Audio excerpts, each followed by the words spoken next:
Hermanas y hermanos que están en los diferentes escenarios, lo que ahora vamos a hacer es simplemente el comentar el recorrido que hemos hecho muchas mujeres en contextos donde las cosas no son fáciles. Entonces, cuando hablamos de América Latina, nosotros podríamos pensar cómo es que hoy tenemos el Foro Permanente para los Pueblos Indígenas dentro del sistema de las Naciones Unidas, que es un órgano del ECOSOC. Entonces, la creación del Foro Permanente nos tomó 10 años. Crear y tener la Declaración de Derechos sobre Pueblos Indígenas en el sistema de la ONU nos tomó más de 23 años. Nuestros primeros hermanos y hermanas llegaron al sistema de las Naciones Unidas en los años 20 y tanto. Pero nosotros tomamos como referencia la última etapa, que fue el año 70 más o menos. Y sin embargo se constituyen grupos de trabajo sobre pueblos indígenas en los 80. Hay toda una emergencia de construir el movimiento indígena a nivel mundial. Yo me enrolo, quiero decirlo así, en la efervescencia del movimiento feminista cuando llega al Perú en los años 70 y tanto. Recuerdo mucho el primer encuentro que se tuvo en Perú. ¿Por qué? Porque siendo una mujer indígena que sale de las comunidades en busca de mejores condiciones, ¿no es cierto? Y cuyos padres lo único que quieren es que dejen de ser los sin ojos, porque significa que no saber leer y escribir es no tener ojos. Y entonces, yo vengo de esa experiencia. No me importó estudiar la primaria y la secundaria trabajando en el servicio doméstico, donde aprendí bien el castellano. Así que, y entré a trabajar a una oficina del Estado, el Instituto Nacional de Cultura, también en un momento importante, como el año 72, después de terminar la secundaria. Y me encontré en un contexto nacional que le llamamos la época de la revolución en el Perú, donde el general Juan Velasco Alvarado reconoce el idioma quechua como idioma oficial del Perú. Y entonces, ¿qué pasa con esa persona que de condiciones difíciles llega a la cocina de un hogar no indígena y que supera esa limitación? Es que empecé a levantar la cabeza. Y cuando en el año 80 se hace el primer encuentro de los pueblos indígenas en Sudamérica, en el Instituto Nacional de Cultura dicen que vaya Tarsila porque es la única india que hay aquí. Y cómo agradezco haber llegado a ese encuentro sudamericano, que iba bajando desde el norte, que iba viniendo desde el Pacífico Sur, porque ya se tenía el Consejo Mundial de Pueblos Indígenas con sede en Canadá. Y una de las regiones que faltaba constituirse como organización del movimiento indígena era nuestra región. Aquí en esos años, estoy hablando entre los 80 y 85, teníamos en Centroamérica el CORPI, la Coordinadora Regional de Pueblos Indígenas de Centroamérica, y teníamos el Consejo Indígena de Sudamérica. Yo me enrolé en el Consejo Indígena de Sudamérica. Y entonces, estando con un pie en lo indígena andino, con otro pie en el movimiento de reivindicación salarial a través del trabajo, y con la cabeza y el cuerpo, de repente en los espacios del movimiento feminista, llego al movimiento indígena donde todos eran, por supuesto, hombres. Pero, ¿cómo entré al movimiento indígena? Como la voluntaria, ¿no? Y después veremos ese contexto. Esto está también relacionado en ese contexto de estos años, el hecho de recibir información del proceso del movimiento feminista en nuestra región. Cuando empezamos a hurgar en el pasado la participación de las mujeres indígenas en escenarios mixtos y en el escenario del movimiento feminista, pues la única referencia que encontramos es el de Domitila Chungara, que en el año 75 vino aquí a la Conferencia Mundial sobre las de Mujeres. En el escenario del movimiento indígena, que yo recuerde, son mujeres de Canadá y desde nuestra región Noelí Pocaterra, Wayú de Venezuela, que ella viene de una cultura matrilineal. Frente a esto, ¿qué pasa con la participación de las mujeres indígenas en un movimiento mixto con una mentalidad totalmente machista y patriarcal, pues? Además, donde los hombres decían que las mujeres estaban para la casa y los hijos, y que no podíamos ir a las reuniones abiertas, públicas, políticas, porque si no, ¿quién se encargaba de los hijos y de la casa? Y así fue que empecé a pelear con los varones en el movimiento indígena, y que yo estaba queriendo dividir el asunto entre hombres y mujeres, o mujeres contra hombres. Pero fue un hombre que me mandó a Nairobi. Fuimos a Nairobi, solo 20 mujeres indígenas del mundo. Estábamos en una habitación, unas cuantas del norte de Europa, que son las Samis, algunas canadienses, algunas de Estados Unidos, y de América Latina tengo que decirles que habían hermanas de México, y nosotras de Perú éramos la presidenta del Sindicato de Trabajadoras del Hogar y yo, que nos encontramos en el espacio de mujeres migrantes, por ejemplo. Este espacio nos marcó mucho porque veíamos cómo no podíamos entendernos entre nosotras, no podíamos articularnos con las otras mujeres participantes, pero abrió el camino para que dentro del movimiento vayamos haciendo crecer nuestra conciencia de mujeres indígenas. Entonces, el año 85 se suma a todo el proceso de los años 90.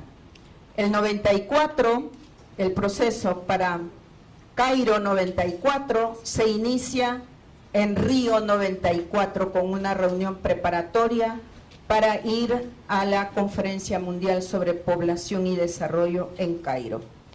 El año 94 en Río éramos una hermana maya, una chicana y una comanche de Estados Unidos y yo. Las voluntades se van sumando, los recursos se van sumando y así poquito a poquito hemos ido creciendo. En Cairo, sí, algunas mujeres ya hemos tenido que hacer alianza con las mujeres no indígenas y tratar, por ejemplo, de meter un concepto para nosotras importantísimo. No queremos que se llamen parteras ni curanderas, queremos que se ponga en esos documentos de Cairo médicas indígenas. Entonces empezamos el año 93 con talleres regionales en norte, centro y sur para ver de qué manera nos articulamos las mujeres indígenas. Y llegamos el 95 al primer encuentro continental de mujeres indígenas. Era estratégico encontrarse ahí y trabajar, y bueno, la mejor que teníamos ahí, por supuesto, del Ecuador era la doctora Nina Pacari. Este espacio del primer encuentro continental para nosotras fue algo que nos marcó totalmente. teníamos hermanas de comunidades rurales, por ejemplo, en el grupo de trabajo sobre economía y mujer indígena. Ellas, a partir de su experiencia de los pequeños negocios, la artesanía, la comercialización de los productos, pues bueno, iban aportando, ¿no?, en los grupos de trabajo. Teníamos el tema de salud, la educación, la participación política. Entonces, ahí sacamos la primera declaración, se llama la Declaración del Sol. Algunas fueron todavía a la preparatoria antes de Beijing, Argentina, otras no pudimos, pero con esta declaración nosotras llegamos a Beijing, así no sé cuántas éramos empujándonos a la carpa de la mujer indígena que organizó una mujer de Filipinas, Victoria Tauli Corpus, que hasta ahora somos muy yunta, o sea, trabajamos mucho juntas, ¿no? Y entonces Victoria Tauli con todas las mujeres indígenas de habla inglesa y nosotras empujándonos, tú habla, y bueno, porque queríamos compartir nuestra declaración.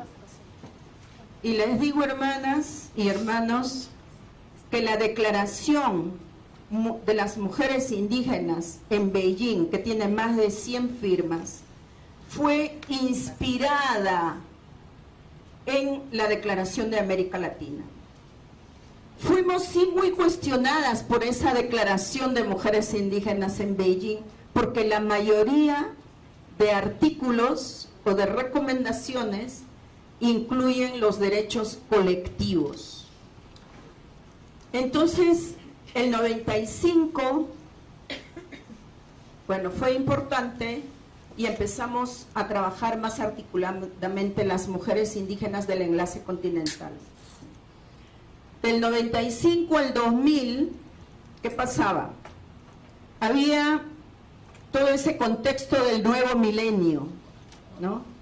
Entonces, en el espacio de participación como mujer y como indígena del movimiento indígena, abrió en el caso mío otras posibilidades. Y entonces quisimos hacer Mujeres Indígenas frente al Nuevo Milenio, que fue un taller internacional en Lima, donde nos juntamos mujeres indígenas de las 5 regiones del mundo. Y soñamos lo que hoy es el Foro Internacional de Mujeres Indígenas. Fue allí ya el nacimiento oficial de lo que nosotros ahora llamamos el Foro Internacional de Mujeres Indígenas, donde estamos Asia, África, norte de Europa y América Latina. ¿Qué pasaba, por ejemplo, en el plano de la incidencia ya con los varones? Seguían en América Latina fortaleciéndose, por un lado, el Consejo Indio de Sudamérica se fue al demonio, y como yo lo resumo, nos peleábamos por un pasaje a la esquina. Así éramos. Aprendimos bastante de ese proceso. Sin embargo, esos líderes fueron los que abrieron el espacio en las Naciones Unidas, donde empezaron a decir: no somos tribus, no somos minorías, no somos grupos étnicos, somos pueblos. Tenemos que ir desarrollando capacidades de diálogo, pero también de alianzas. Y que el tema de interculturalidad, por ejemplo, para nosotras, para mí particularmente, estamos en un proceso de esfuerzos para lograr sociedades interculturales. Aún no lo somos. Y fuimos las mujeres indígenas las que, por ejemplo, nos metimos en el proceso preparatorio para la Conferencia Mundial contra el Racismo y la Discriminación. Se estaba viendo el tema de racismo y discriminación solo como una cuestión racial. Y las mujeres, hasta hoy, con las hermanas afrodescendientes, estamos todavía en este diálogo de tener en cuenta el racismo y la discriminación en los componentes de cultura y raza, y no solo los signos exteriores raciales como se puede percibir en el caso de las afrodescendientes.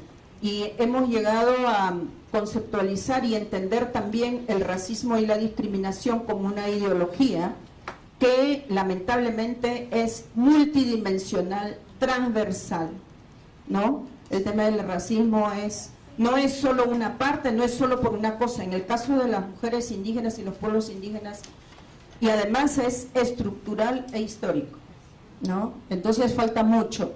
En América Latina tenemos varias redes indígenas, lideradas por indígenas, la Coordinadora de Organizaciones Indígenas de la Amazonía, COICA, tenemos la CAOI de los países andinos, 4, tenemos en el caso de las mujeres, no, quiero venir a Centroamérica, SICA, que es la Coordinadora Indígena de Centroamérica, CIMA, que es de Mesoamérica, todos liderados por varones. Las redes impulsadas por mujeres indígenas, tenemos el Enlace Continental de Mujeres Indígenas de las Américas, que estoy en una responsabilidad de reposicionarlo. Tenemos la Alianza de Mujeres Indígenas de México y Centroamérica, y tenemos una red de mujeres indígenas y biodiversidad. Estas 3 redes de mujeres, más las de varones, a raíz de los procesos que hemos construido mixtos para la conferencia y todo lo relacionado a cambio climático e impacto en pueblos indígenas, hemos logrado parir un espacio de coordinación que se llama el Foro de Abiyala ahora. Nos estamos preparando ahora para Río +20, donde mujeres indígenas y jóvenes y pueblos indígenas son temas prioritarios. Entre los retos que tenemos dentro del movimiento indígena con enfoque de género e interculturalidad entre nosotros, pero al interior del movimiento las mujeres indígenas todavía tenemos pendiente cómo incidir en la agenda del movimiento indígena para que el movimiento asuma también como agenda nuestras prioridades. Que el tema de la violencia contra las mujeres indígenas no puede ser solo una lucha de las mujeres, porque los hombres se sienten amenazados. No creen que uno tiene que agregar una silla a la mesa, sino creen que le vamos a quitar la silla. Entonces es algo que hay que trabajar mucho. En el plano externo, creo que nos toca bastante sentirnos parte del Estado. El Estado no está allá. Soy parte del Estado y por lo tanto el Estado tiene la obligación de escucharme, de darme participación y de diseñar políticas que me incluyan dignamente. Entonces estamos en contra de los programas de asistencia. Tenemos que pedir recursos dignos para invertir en proyectos y propuestas que nos saquen de la extrema pobreza, potencializando los conocimientos que tenemos, porque las mujeres indígenas no somos limitadas mentales, tenemos todas las capacidades, pero sí creemos que las oportunidades educativas en todos los niveles, el derecho de participar en igualdad de oportunidades, tanto para el crecimiento económico como para la participación política, pues tienen que ser las llaves que nos den el espacio que nos corresponde. En el plano internacional nos falta también crear espacios de intercambio, interaprendizaje entre nosotras para que no seamos siempre las mismas. En el plano de la política internacional nos falta, por ejemplo, como mujeres indígenas, participar visible, apropiadamente y con propuestas en esas reuniones que hacen la Comisión de Estatus de la Mujer en marzo todos los años. Entonces tenemos que hacer la pelea, fíjense, desde el espacio local, nacional e internacional. En ese proceso lo importante está construir las alianzas.